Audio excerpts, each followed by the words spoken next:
Hi friends, welcome to our channel My Lifestyle and Cooking. First time பார்க்குறீங்கன்னா subscribe பண்ணிட்டு பாருங்க friends. நம்ம இன்னைக்கு ரவை வச்சு நல்ல டேஸ்டான ஒரு சம்மர் ட்ரிங்க் தான் பார்க்க போறோம். இதுல எந்த ஃப்ரூட்ஸ் வெஜிடபிள்ஸ்லாம் சேர்க்கல.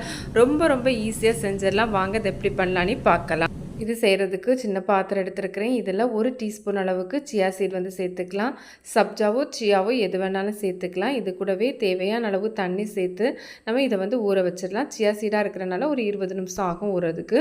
அடுத்ததாக ஸ்டவ்வில் ஒரு கடாய் ஒன்று எடுத்து வச்சுருக்கிறேன். இதில் 250 ml கப்பில் 2 கப் அளவுக்கு தண்ணி சேர்த்துக்கலாம். கூடவே 5 பேரிச்சம்பழத்தையும் அதில் உள்ள விதையை எடுத்துகிட்டு நான் வந்து சேர்த்துருக்கிறேன். இப்போ இது நல்லா கொதிக்கிறது வரையும் ஓரளவு ஹை ஃப்ளேமில் வச்சுக்கலாம். இந்த மாதிரி தண்ணி நல்லா கொதிக்க ஆரம்பித்ததும் ஃப்ளேமை சிம்மில் வச்சுக்கலாம். இது கூடவே ஒரு 5லேருந்து ஒரு 6 டேபிள் ஸ்பூன் போல் ரவை வந்து சேர்த்துக்கலாம். ஒரு கையில் சேர்த்துட்டு மறுக்கையை வச்சு இந்த மாதிரி கலந்து எடுத்துக்கோங்க. நமக்கு ரவைலாம் நல்லா வந்து வெந்து வரணும். ஃப்ளேமை சிம்மில் வச்சே நம்ம வந்து ரவையை வேக வச்சு எடுத்துக்கலாம். நமக்கு பதம்லாம் எதுவும் கிடையாது. ரவெல்லாம் நல்லா வெந்து வந்தாலே போதும். இது போல் நிறைய வெரைட்டியான ஹெல்த்தியான சம்மர் ட்ரிங்க்லாம் நம்ம சேனலில் இருக்குது. அதோட பிளேலிஸ்ட் லிங்க் வந்து எண்ட் ஸ்க்ரீனில் கொடுத்துருக்குறேன். சேனலையும் விசிட் பண்ணி பாருங்கள். கண்டிப்பாக உங்களுக்கு யூஸ்ஃபுல்லாக இருக்கும். இப்போ உங்களுக்கு பார்த்தாலே தெரியும் ரவெல்லாம் நமக்கு நல்லா வெந்து வந்துட்டு இப்போ நம்ம ஸ்டவ் ஆஃப் பண்ணி இதை ஆற வச்சிடலாம். அடுத்ததாக ஒரு மிக்சி ஜார் ஒன்று எடுத்துருக்கிறேன். இதில் நமக்கு ஏற்கனவே வேக வச்சிருந்த ரவை நல்லா ஆறுனதுக்கப்புறமா இதில் வந்து சேர்த்துக்கலாம். ரவை சேர்த்ததுக்கப்புறமா இது கூடவே ஒரு 10 முந்திரி போல் சேர்த்துருக்கிறேன். நீங்கள் முந்திரியை ஊற வச்சு கூட சேர்த்துக்கலாம். அப்போ அரைச்சி எடுக்கும்போது நல்லா பேஸ்ட்டாக அரைப்பட்டு வரும்.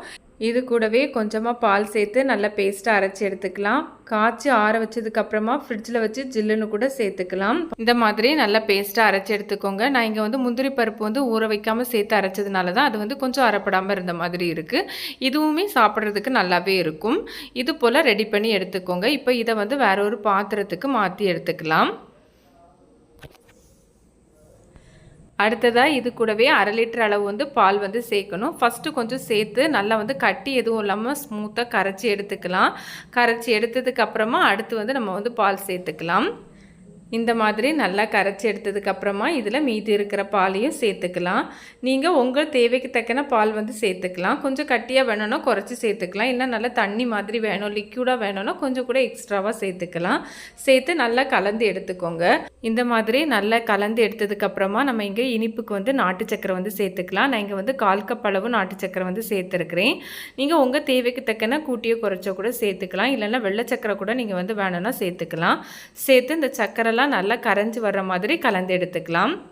எனக்கு இங்கே இனிப்பு வந்து கொஞ்சம் குறைவாக இருந்தனால இப்போ எக்ஸ்ட்ரா வந்து ஒரு 2 டேபிள் ஸ்பூன் போல் நாட்டு சக்கரை வந்து சேர்த்துருக்கிறேன். சேர்த்து நல்லா கரையிற மாதிரி கலந்து எடுத்துக்கோங்க.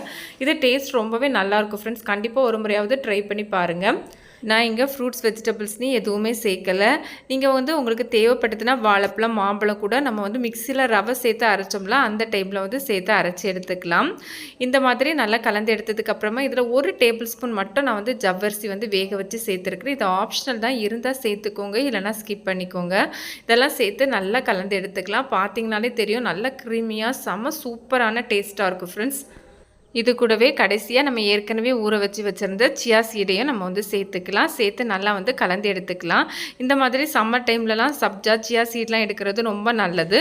இந்த மாதிரி நல்லா கலந்து எடுத்ததுக்கப்புறமா நான் இங்கே பிஸ்தா ஃப்ளேவர் வந்து சேர்த்துருக்கிறேன். நீங்கள் இதுக்கு பதிலாக வெண்ணிலா எசன்ஸ் சேர்த்துக்கலாம், இல்லைனா ஏலக்காய் பொடி கூட சேர்த்துக்கலாம்.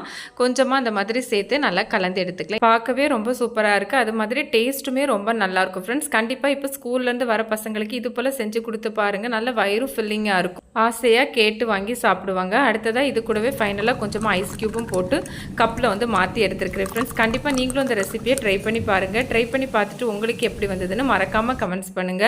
ரெசிபி வீடியோ கண்டிப்பாக உங்களுக்கு பிடிக்கும். பிடிச்சிருந்தா லைக் பண்ணி ஷேர் பண்ணி சப்ஸ்கிரைப் பண்ணுங்க ஃப்ரெண்ட்ஸ். தேங்க்ஸ் ஃபார் வாட்சிங். பை.